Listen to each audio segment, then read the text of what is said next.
तुझ्या घरचं तू बघ.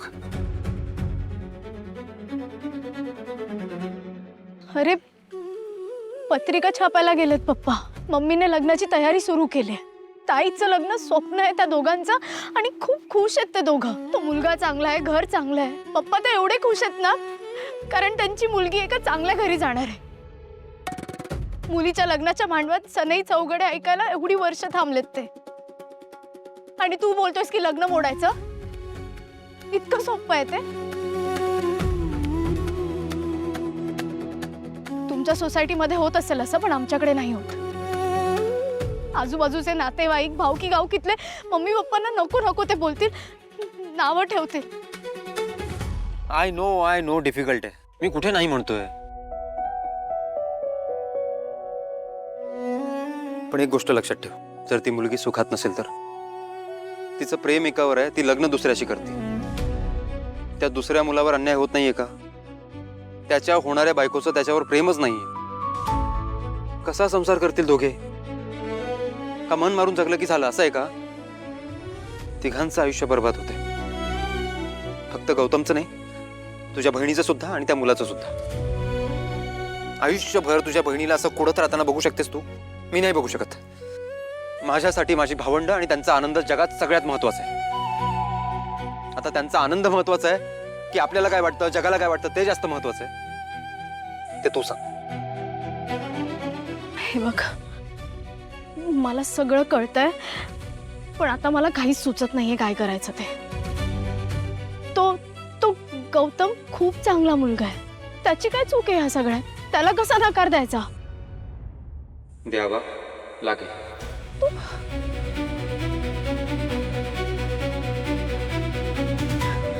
ठीक आहे, मला विचार करायला लागेल. थोडा वेळ दे. आता ना माझं डोकं खूप भणभणलंय. ओके, हे घे. बाय.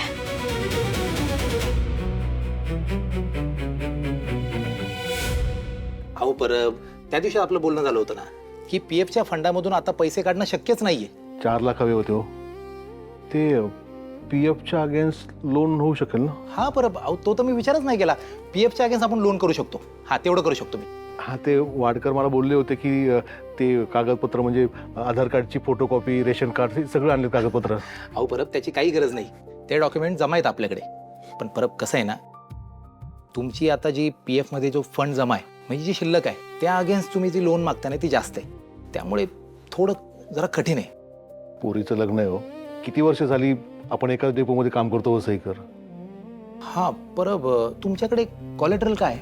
कोलेटर म्हणजे? कोलॅटरल म्हणजे सोनं, घराची कागदपत्र. काय आहे ना, जेव्हा पीएफचा जो फंड कमी असतो त्यावेळी आपल्याला घराची कागदपत्र म्हणा किंवा सोनं म्हणा तारण ठेवावं लागतात.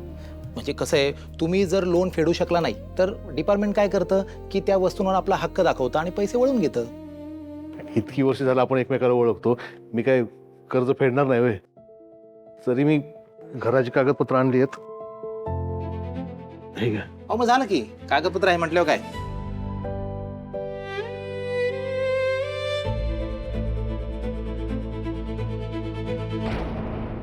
अहो परब, हे जे घर आहे ते तुमच्या एकट्याच्या नावावर नाही हो, म्हणजे भावकीच्या नावावर दिसतंय बऱ्यापैकी. हां, एक काम करावं लागेल. तुम्हाला ही जी भावकीची नावं आहेत ना, यांची आपल्याला एनओसी म्हणजे ना हरकत प्रमाणपत्र, हक्क सोड प्रमाणपत्र, या गोष्टी तुम्ही घेऊन या. मी काय करतो, ह्या कागदपत्रांना त्या एनओसी जॉईन करतो आणि तुमची जी लोनची फाईल आहे ती प्रोसेस करतो. पोसाई खाते सगळे गावाकडे असतात हो, आणि इतक्या कमी वेळात ते शक्य पण नाही होणार. माफ करा परब, मी तुम्हाला तोडगा सांगितला. काही बंधनं मलाही आहे आणि डिपार्टमेंटचे सुद्धा काही रूल्स आहेत. त्यामुळे ही घराची कागदपत्र आहेत, त्याला एनओसी लावावे लागतील आणि तुमची जी फाईल आहे ती आपल्याला प्रोसेस करावी लागेल. बघतो काय होतंय ते. चालेल. येतो.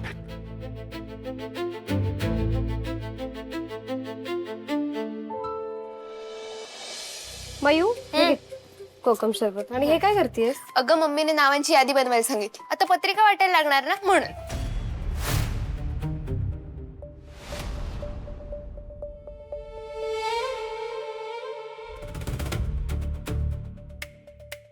झालं पिऊन? अजून थोडं दे ना. जा उठून घे. घेते.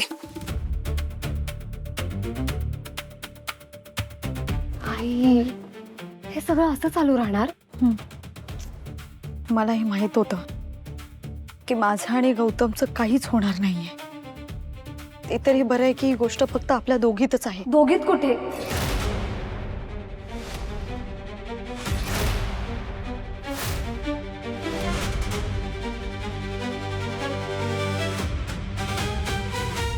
काय बोललीस तू अनु? काय नाही. अनु हे बघ, तुला माझी शपथ आहे हा. खरं सांग, अजून कोणाला कळलं नाहीये ना? ते जयदादा आणि शरुताई. काय? अनु, अगं मी असं म्हणत होते की आपण शरुताई आणि जयदादाला सांगितलं तर. पमा काय चाललंय? पप्पा, मम्मी बदलापूरच्या मावशीकडे गेलीये. अरे मी पत्रिका आणल्या होत्या ना. वाव, बघू. ए थांब थांब थांब थांब. पहिले बायला बघू दे, तिचं लग्न आहे ग. हा बाय, हे घे.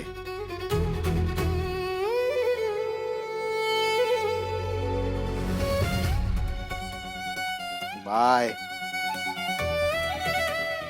बाय. तर रडायचं नाही, नवऱ्याच्या घरी आनंदाने राहायचं. अगं उलट सोन्यासारखी पोरगी सासरी जाणार म्हणल्यावर आईबापाच्या डोळ्यात पाणी यायला पाहिजे ना. आता तू तुझं घर, तुझा संसार, आनंदाने राहायचं तिथे. बाय, रडू नको.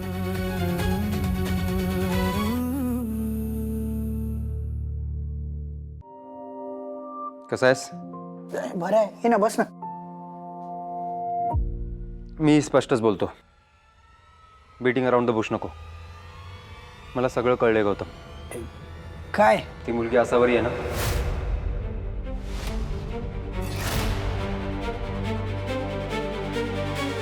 तुला कसं कळलं?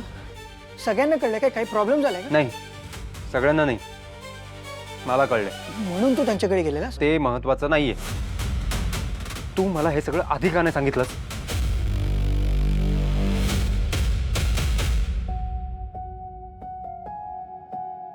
आता सगळं इतकं पटकन झालं ना की मला काही कळलंच नाही.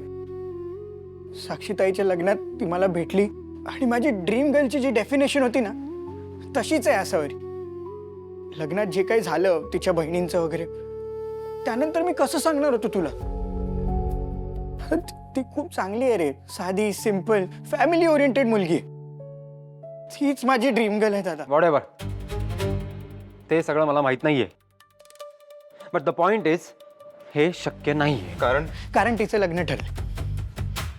माहिती आहे मला दादा. मी रेडी आहे, मी वेट करायला रेडी आहे शेवटच्या क्षणापर्यंत.